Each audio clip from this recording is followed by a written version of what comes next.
حضرت عمر بن خطاب رضی اللہ عنہ فرماتے ہیں کہ ایک دن ہم بارگاہ رسالت صلی اللہ علیہ وآلہ وسلم میں حاضر تھے۔ اچانک ایک نہایت سفید لباس والا اور انتہائی سیاہ بالوں والا ایک شخص حاضر خدمت ہوا۔ اس پر نہ تو سفر کے آثار دکھائی دیتے تھے اور نہ ہی ہم میں سے کوئی اسے پہچانتا تھا۔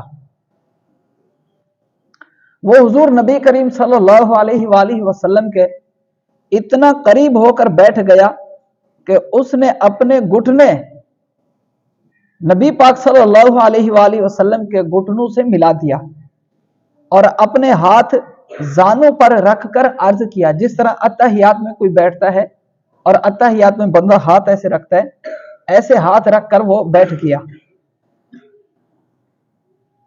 اس نے عرض کیا، یا رسول اللہ صلی اللہ علیہ وآلہ وسلم، مجھے اسلام کے بارے میں بتائیے، اسلام کے بارے میں بتائیے، یعنی اسلام کیا ہے؟ آپ صلی اللہ علیہ وآلہ وسلم نے ارشاد فرمایا، اسلام یہ ہے کہ تم اس بات کی گواہی دو کہ اللہ کے سوا کوئی عبادت کے لائق نہیں اور محمد صلی اللہ علیہ وآلہ وسلم اللہ پاک کے رسول ہیں، اور نماز قائم کرو، زکوٰۃ دو، رمضان کے روزے رکھو، اور استطاعت ہو تو بیت اللہ کا حج کرو، استطاعت ہو بیت اللہ کا حج کرو۔ اس نے کہا کہ آپ نے سچ فرمایا۔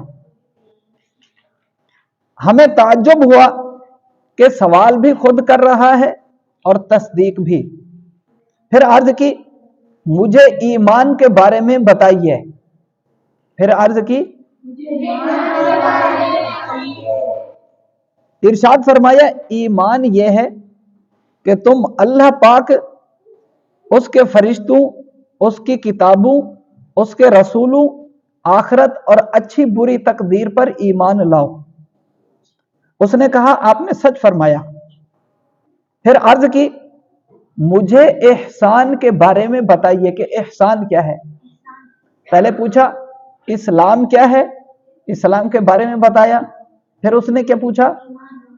پھر ایمان کے بارے میں پوچھا کہ ایمان کیا ہے۔ پھر اس نے احسان کے بارے میں پوچھا کہ احسان کیا ہے۔ آپ نے ارشاد فرمایا، تم اللہ پاک کی عبادت اس طرح کرو گویا اسے دیکھ رہے ہو، اگر تم اسے دیکھ نہیں سکتے تو بے شک وہ تمہیں دیکھ رہا ہے۔ پھر اس نے عرض کی، مجھے قیامت کے بارے میں بتائیے۔ ارشاد فرمایا، جس سے قیامت کے بارے میں پوچھا گیا ہے وہ پوچھنے والے سے زیادہ نہیں جانتا۔ عرض کی، پھر قیامت کی نشانیاں ہی بتا دیجیے، قیامت کی نشانیاں ہی بتا دیجیے۔ ارشاد فرمایا، باندی اپنے مالک کو جنے گی اور تم دیکھو گے کہ ننگے پاؤں، برہانہ جسم، مفلس، بکریاں چرانے والے بلند و بالا عمارتوں کی تعمیرات میں ایک دوسرے پر فخر کریں گے۔ حضرت سیدنا عمر فاروق اعظم رضی اللہ عنہ فرماتے ہیں، پھر وہ شخص چلا گیا، پھر وہ شخص چلا گیا، میں کچھ دیر ٹھہرا رہا۔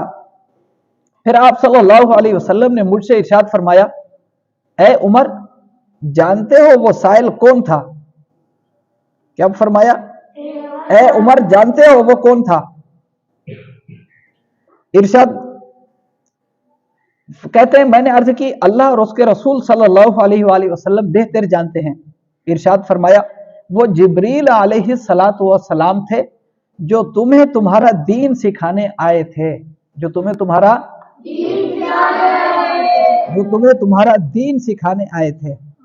یہ حدیث شریف صحیح مسلم میں ہے، کتاب الایمان، باب الایمان، باب بیان الایمان والاسلام والاحسان، آخر تک، صفحہ نمبر 33، حدیث نمبر 93، یعنی 93۔ یہ مکمل حدیث ہے۔ اس کو حدیث جبریل بھی کہا جاتا ہے، اس کو حدیث جبریل بھی کہا جاتا ہے۔